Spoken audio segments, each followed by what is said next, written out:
an elderly woman's emotional journey with her adopted son. In a quiet village surrounded by green hills, lived an elderly woman named Clara. She was 70 years old, with silver hair and kind eyes that carried stories of a long life.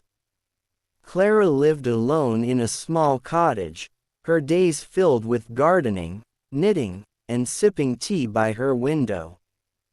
But her heart felt heavy with loneliness.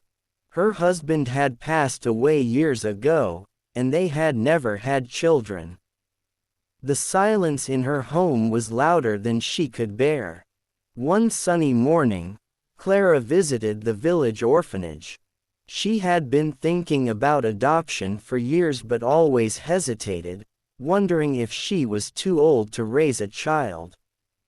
The orphanage was a cheerful place, filled with the laughter of children playing in the yard. Clara met Sister Mary, who ran the orphanage. "We have many children who need a home," Sister Mary said warmly. "Would you like to meet them?" Clara nodded, her heart racing. As she walked through the rooms, she saw children of all ages, some shy, some bold. Then, in a corner, she noticed a small boy sitting alone, drawing with a pencil. He was about 8 years old, with messy brown hair and big, curious eyes. His name was Sam. Sister Mary explained that Sam had been at the orphanage for 2 years. His parents had died in an accident, and he rarely spoke to anyone. Clara felt a tug in her heart. She knelt beside Sam and asked, "What are you drawing?" Sam looked up, surprised, and showed her a picture of a bird flying over a mountain. "It's beautiful," Clara said, smiling. Sam didn't say much, but his eyes softened. That day, Clara knew she wanted to give Sam a home. The adoption process wasn't easy. Clara had to meet with social workers, fill out forms, and prove she could care for a child despite her age. Some doubted her, saying she was too old to raise a young boy. But Clara was determined. She wanted to give Sam love, a warm bed, and a family. After months of waiting, the day finally came. Sam was hers. The first few weeks were hard. Sam was quiet, often sitting by himself, drawing or staring out the window. Clara tried to talk to him, but he would only nod or give short answers.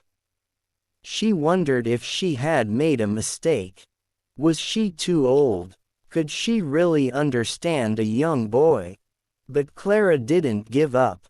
She cooked his favorite meals, read him bedtime stories, and left small gifts, like crayons, on his table. One evening, Clara baked cookies and invited Sam to help. He hesitated but joined her in the kitchen. As they mixed the dough, flour dusted their hands, and Sam let out a small giggle when Clara got some on her nose. It was the first time she heard him laugh. That moment felt like a crack in the wall between them. Clara's heart swelled with hope. Over time, Sam started to open up. He began talking about his drawings, his favorite animals, and even his dreams of flying like a bird. Clara listened carefully, never pushing him to share more than he wanted. She learned that Sam loved stories about adventure, so she told him tales of pirates and explorers every night. Sometimes, she made up stories about a boy and his grandmother exploring magical lands together. Sam's eyes would light up, and he'd ask, "What happens next?" Clara also faced challenges. Her knees ached from playing with Sam in the garden, and she tired more quickly than she used to. The village gossip didn't help. Some neighbors whispered that Clara was too old to raise a child, that Sam needed younger parents. Clara heard the comments but brushed them off. She knew love didn't depend on age. She saw how Sam's smile grew brighter each day, how he ran to her with his drawings, calling her Mama Clara.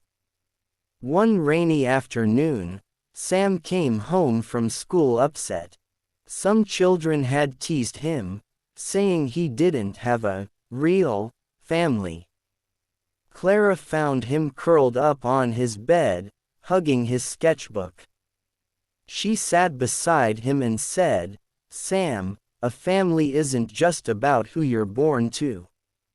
It's about who loves you, who stays with you, who makes you feel safe. I'm your family, and you're mine." Sam looked at her, tears in his eyes, and whispered, "I'm scared you'll leave me too." Clara's heart broke. She pulled him into a hug and said, "I'm here, Sam. I'll always be here as long as I can." That night, Sam gave her a drawing of two birds flying together over a mountain. At the bottom, he wrote, "Mama Clara and me." As the years passed, Clara and Sam grew closer. She taught him how to plant flowers, and he showed her how to draw animals. They laughed, cried, and built a home filled with love. Clara's cottage, once silent, was now alive with Sam's chatter and footsteps. Her neighbors stopped gossiping and started smiling when they saw Clara and Sam together, holding hands or sharing ice cream. Clara knew she wouldn't live forever.